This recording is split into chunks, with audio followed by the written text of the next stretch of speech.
वडिलांनी मोबाईलला 25,000 दिले नाहीत म्हणून पोरांना गळफास लावून घेतला. अरे काय प्रकार आहे, तुम्ही जगता कशाला? स्वतःच्या हिमतीवर घ्या ना. 25,000चा काय, 5-5 लाखाचे मोबाईल घेऊन फिरा. बापाला सुद्धा अभिमान वाटला पाहिजे, माझ्या पोराकडे 5 लाखाचा फोन आहे, थाटात सांगितलं पाहिजे त्यांनी. बापाच्या जीवावर कसले करता गोष्टी?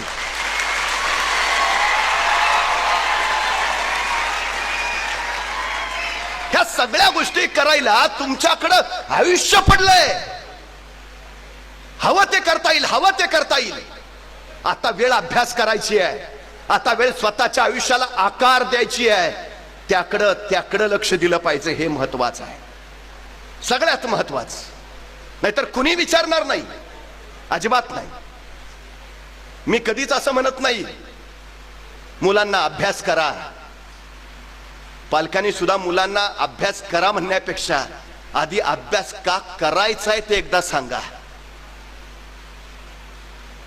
एखादी झोपडपट्टी त्यांना दाखवा, त्या झोपडपट्टीतलं जगणं त्यांना अनुभवू द्या. 4 घरं मागून आणल्याशिवाय सायंकाळचं पोट भरता येत नाही अशी कैक माणसं जनावरांचं जीवन जगतायत हे आमच्या पोरांना एकदा दाखवा. आणि उंच उंच महाल सुद्धा त्यांना नेऊन दाखवा.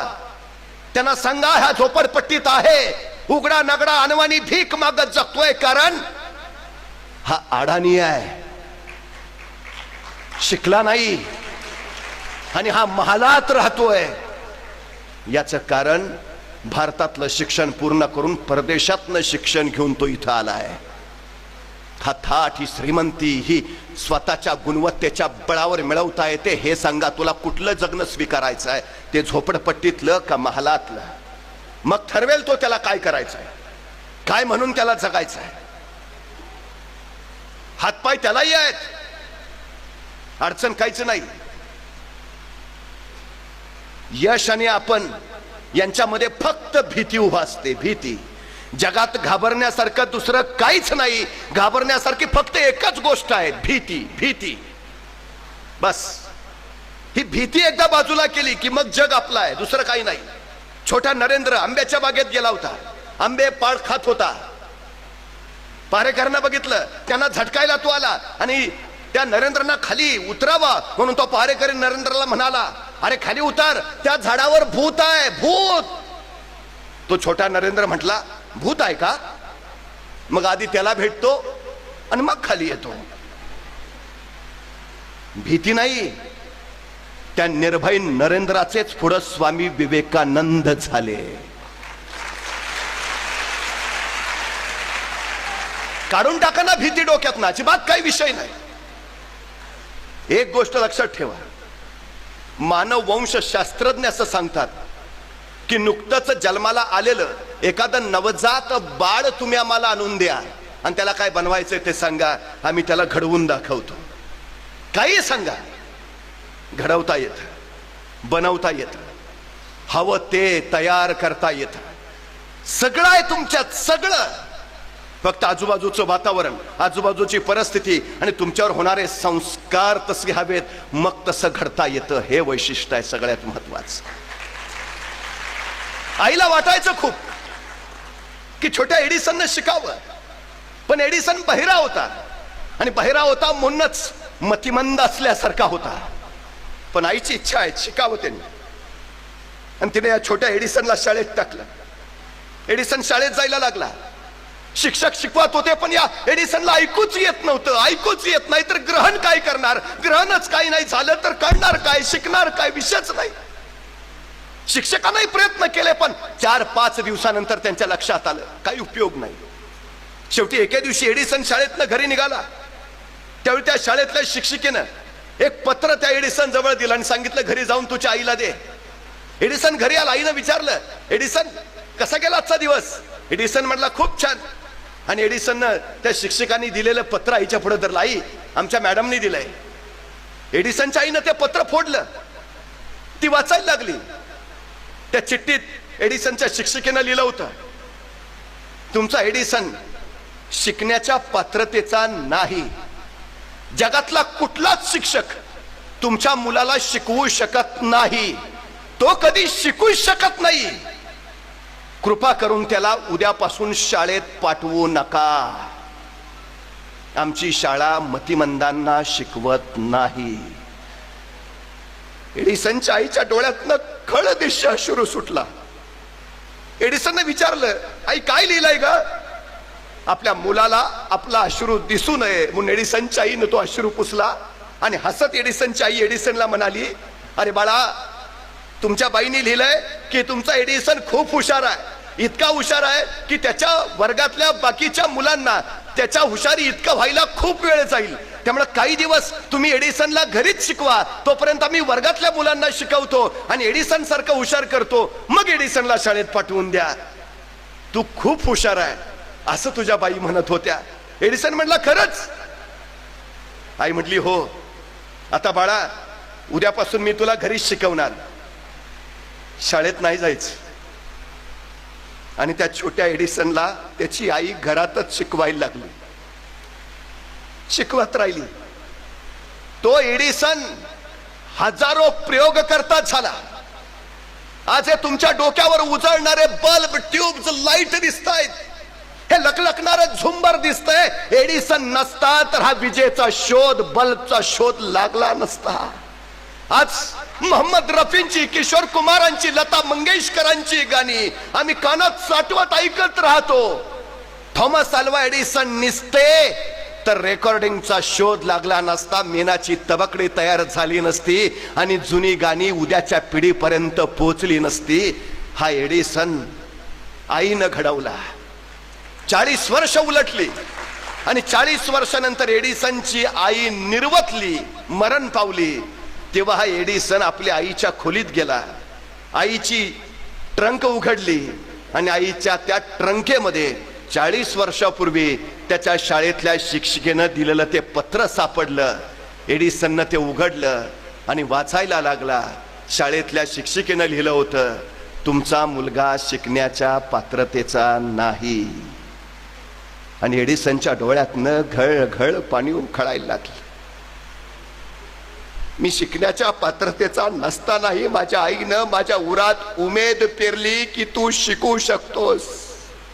माझ्या आईनं मला विश्वास दिला की तू हो शास्त्रज्ञ होऊ शकतोस. हा विश्वास, ही उमेद तुम्हाला यशापर्यंत पोहोचवत असते. ही उमेद आणि हा विश्वास हवा. आमच्या उरात हवा. आपण कशातच कमी नाही आहोत, अजिबात नाही. मला एका प्रश्नाचं उत्तर द्या, या जगात हुबहू तुमच्यासारखा दिसणारा दुसरा कुणी तुम्हाला भेटलाय का? हा आहे ना, ते जर्मनीत माझ्यासारखा एक जण आहे. नाही हो, अजिबात नाही. 130 कोटी लोकसंख्या झाली आहे देशाची, पण उरलेल्या 130 कोटीत तुम्ही वगळता तुमच्यासारखा दुसरा कुणीच नाही. ह्या जगात तुम्ही एकमेव आहात. या जगात तुम्ही एकमेवा द्वितीय आहात. या जगात दुसरा तुमच्यासारखा कुणीच नाही. अरे तुम्ही एकमेव आहात याचा अभिमान बाळगण्यापेक्षा आपण कुठंतरी कमी आहोत याचा न्यूनगंड का बाळगायचा? स्वतःला कमी का समजायचं? हा सगळ्यात महत्वाचा विषय आहे. सगळ्या क्षमता, सगळ्या शक्ती तुमच्यात आहेत. फक्त सगळ्या एकवटून उभा राहायला हव्यात. आमची अडचण काय माहिती आहे? बरेच विद्यार्थी येतात, खूप अभ्यास करावा वाटतो पण लक्षच लागत नाही. खूप अभ्यास करावा वाटतो पण एकाग्रताच होत नाही.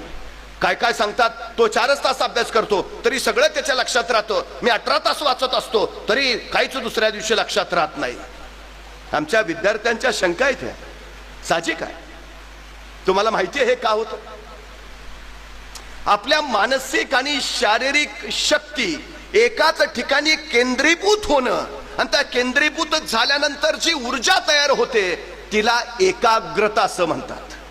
मानसिक, तुमचं मन पूर्णपणे तुमच्या ध्येयाकडेच केंद्रीभूत झालं पाहिजे.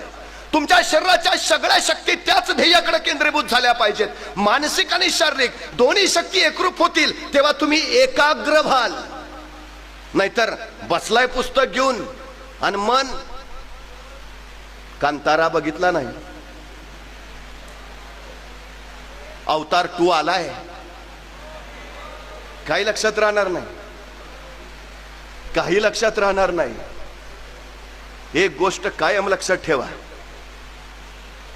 आम्ही चित्रपट पाहतो, बघायलाच हवे, पण तुम्हाला माहिती आहे इलाहाबादवरनं आलेला एक तरुण 6.25 फूट उंचीचा, किरकोळ शरीर यष्टीचा, पण त्याचं ध्येय ठरलं होतं, मला मोठ्या पडद्यावर काम करायचं, मला अभिनेता व्हायचा आहे. पण त्याची शरीर यष्टी आणि त्याचा ताडमाड उंचीचा प्रकार बघितल्यावर कुठला निर्माता त्याला स्वतःच्या चित्रपटातच घेत नव्हता. रोज उठायचा, रोज निर्मात्यांची उंबरठे झिजवायचा, पण सगळीकडनं नकार. आकाशवाणीची जाहिरात निघाली, निवेदकासाठी मुलाखती. हा मुलाखत द्यायला गेला, मुलाखत दिली आणि आकाशवाणीवाल्याने पत्र पाठवलं, तुमचा आवाज रेडिओसाठी योग्य नाही, सबब नकार. तिथेही निराशा पदरी पडली, वैतागला. शेवटी खायला नसायचं, प्लॅटफॉर्मवर उभा राहून एखादा वडापाव, एखादा केळ खाऊन दिवस काढायचा.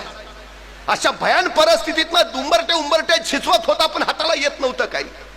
अखेर निघाला रेल्वे स्टेशन वरून परत इलाहाबादला जायला, आणि अचानक त्याचा भाऊ धावत आला, चल तुला चित्रपटात काम मिळालंय. मोठा आनंद झाला, धावत आला. आल्यानंतर कळालं चित्रपटात 7 हिरो आहेत आणि त्यात हा आहे. पण असू दे ना, काही अडचण नाही, मिळालं ना काम.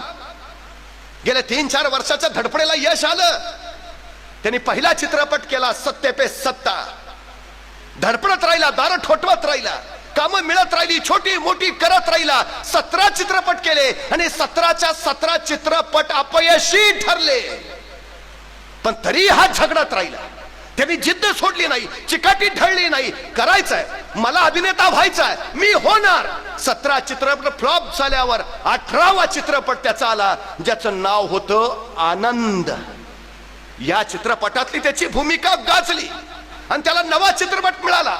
आणि 1980च्या दशकामध्ये सगळ्या चित्रपटगृहावर ब्लॅक बस्टर चित्रपट म्हणून त्या चित्रपटाची नोंद झाली. आणि भारतीय चित्रपट सृष्टीला नवा अँग्री यंग मॅन मिळाला, अमिताभ बच्चन.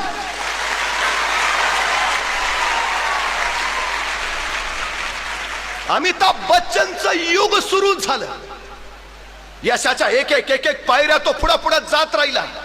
आता कुठे यशाची चव चाकतोय, तोच कुलीच्या सेटवर अपघात झाला, पोटात सुरा खुपसला गेला आणि अमिताभ रुग्णशय्येवरनं मृत्यूशय्येकडे वळाला.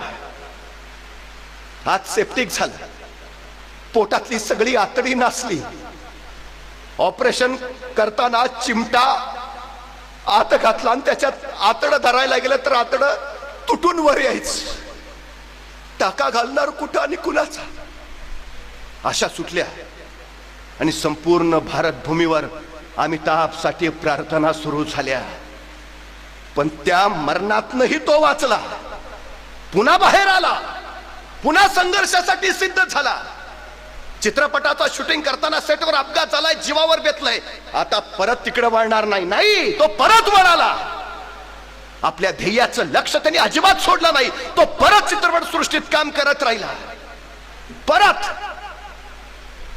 बघता बघता चित्रपट करतानाच त्यांनी स्वतःची चित्रपट निर्मिती करणारी संस्था चालू केली, ABCL. आणि दुर्दैव, काही दिवसातच ही त्याची स्वतःची ABCL नावाची निर्मिती संस्था दिवाळखोरीत निघाली, बुडाली. अमिताभ बच्चनकडे होतं नव्हतं तेवढं सगळं गेलं, कंगाल झाला, पुरता कंगाल. नियतीनं परत शून्य करून ठेवलं. हातात काम नाही, खिशात पैसा नाही. नोकरांकडनं उसने पैसे घेऊन दिवस काढले अमिताभ बच्चनने. एके दिवशी यश चोपडा नावाच्या दिग्दर्शकांना भेटायला गेला. यजींच्या पुढ्यात उभा राहिला आणि यजींना सांगितलं, Yaji, I am broken, I need a job. मला कामाची गरज आहे यजी. यजींच्या डोळ्यात पाणी तरळलं. यजी पुढे चाले, अमिताभला कडकडून मिठी मारली आणि त्याच्या पाठीवर थोपटत म्हणाले, मी उद्याच तुझ्यासाठी नवा चित्रपट सुरू करतोय. आणि दुसऱ्या दिवशी यश चोपडाने चित्रपट चालू केला. त्याचं नाव होतं मोहब्बते. हा मोहब्बते गाजला. तोपर्यंत अमिताभ परत एकदा स्वतःच्या पटावर उभा राहिला आणि छोट्या पडद्यावरचा एक शो होस्ट करण्यासाठी त्याच्याकडे आला. अमिताभनं त्यातही पाऊल ठेवलं. कौन बनेगा करोडपती म्हणत अमिताभ असंख्यांना करोडपती करणारा ठरला. तो स्वतः तर झालाच, पण असंख्यांना उभा करणारा ठरला. याच अमिताभला लाखात एखाद्याला होतो असा एक आजार जडला, ज्याचं नाव आहे मायस्थेनियस ग्रे